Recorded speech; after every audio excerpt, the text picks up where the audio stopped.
This is a copy of H.G. Wells' 1897 bestseller, The Invisible Man.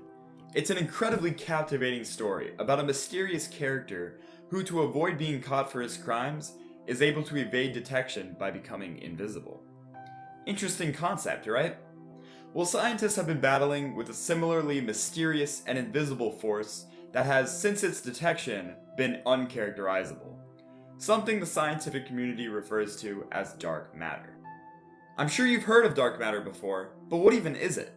The uniqueness of dark matter lies in our struggles in detecting it. But to understand this, we must first grasp how we detect normal matter. Let's say I want to prove the existence of this cup. Well, that's pretty easy. I can see it, I can feel it, and using high-tech equipment I can break it down to see its molecular composition. This familiar form of matter, comprised of protons, electrons, and neutrons, is commonly referred to as baryonic matter. In 1933, while observing the long-term motion of galaxies, solar systems, and other planetary objects, Swiss astronomer Fritz Zwicky noticed abnormal cosmic movements that our knowledge of existing mass could not account for. What's more is that whatever was causing these movements did not interact with electromagnetic forces.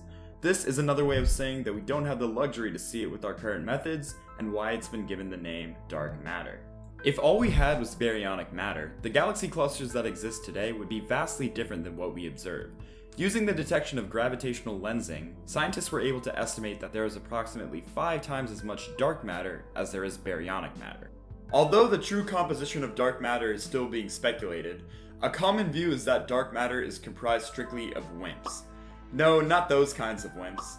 I'm referring to weakly interacting massive particles. Other than gravity, these particles interact primarily through the weak force, which would help explain why we can't see dark matter using electromagnetic detection.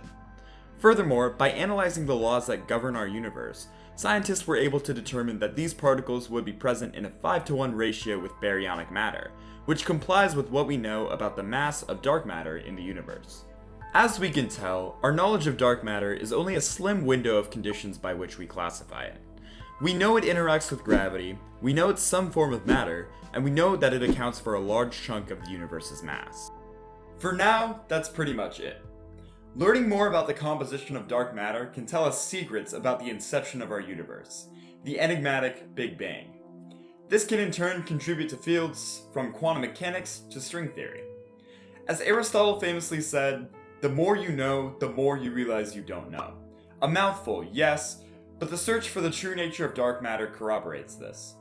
Scientists know that they're on the verge of this discovery, but until then, we are left to wonder, what is out there in the pure night sky?